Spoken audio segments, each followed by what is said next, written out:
Obviously, you don't want to get on the field because somebody gets hurt, with the Elijah's game. But how much fun has it been the last couple of weeks to go out there? Obviously, talk about what you do in practice, but you get to go out and show it on the field on Saturdays.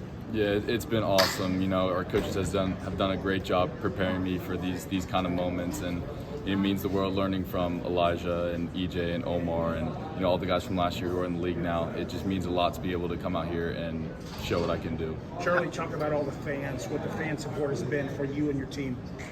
Oh, it's been unreal. Like, from start of the season to the end of the season, they've come out and showed so much support. So huge shout out to them for always coming out, like, through the good weather, through the bad weather. They're always there supporting us. Take us through your touchdown catch. It looked like kind of an awkward catch. How were you able to hang on to it? Yeah, so we've been talking about that play all week. They brought a corner cat, so I had to post and I had to do a little stuff off the safety. So me and Fernando have been connecting on that all week, so it was really good to see that. How were you able to hang on to it?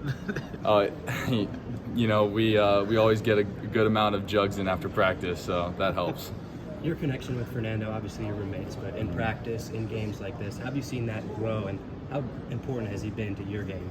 Yeah. I mean, me and Fernando, as soon as he got here, me, Fernando, and his brother, we've always been. Me and his brother were roommates our freshman year in the dorms.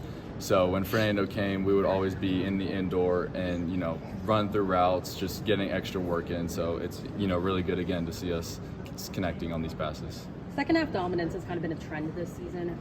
What do you think changes after halftime for this team?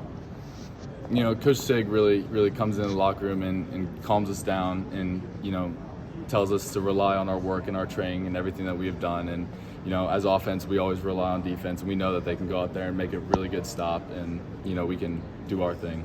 What impact does that have as a player, to have somebody come in and kind of stay calm instead of go in and just kind of rip you a new one?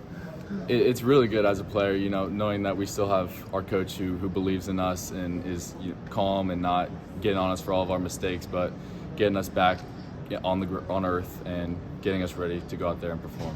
Coach talked about how you were a little lethargic in the beginning. What are you going to use the bye week for? How are you going to take the time to reset? Yeah, the bye week will be really good. It'd be good to give our bodies some rest. So I think going to Purdue off our bye week will be really, really beneficial for us. Is there a part of you that kind of wishes you were playing next week as hot as you are right now?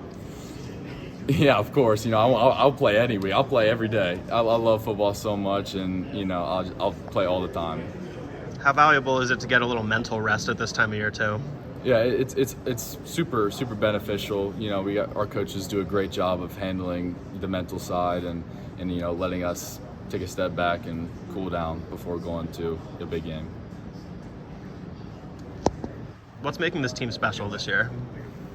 It's really the trust and the camaraderie that we have as a team. As I said, offense will always put our trust in the defense to do what they can do, and they've shown us plenty of times before that they can go out there and ball out, and we don't have to worry. So I think our trust in each other has been very beneficial. Two more for Charlie. Riley's kind of been an unsung guy for this team, Nowakowski. How cool was it to see him get a touchdown against a team that he obviously spent most of his career with? It was awesome. I was so hyped on the sideline. That was one of the best, most hyped moments I've ever been, is seeing Riley score. Riley's one of the best guys I've ever met. He's really a genuine person, and seeing him be able to get in that box against his former team I was so happy for him. Last one. Omar had a slow start and was able to score a touchdown there at the end. Throughout the season, what did you learn from him, and just how does he inspire you each and every day? I mean, me and Coop, we always trust each other, and Coop has taught me so many things that I couldn't even be able to list them all. But a really big thing is to trust God and to trust His process and everything that He's doing. So, Coop and I we're praying together, and we're always just putting our faith in God, and everything will take care of itself. Great. Thanks, Charlie.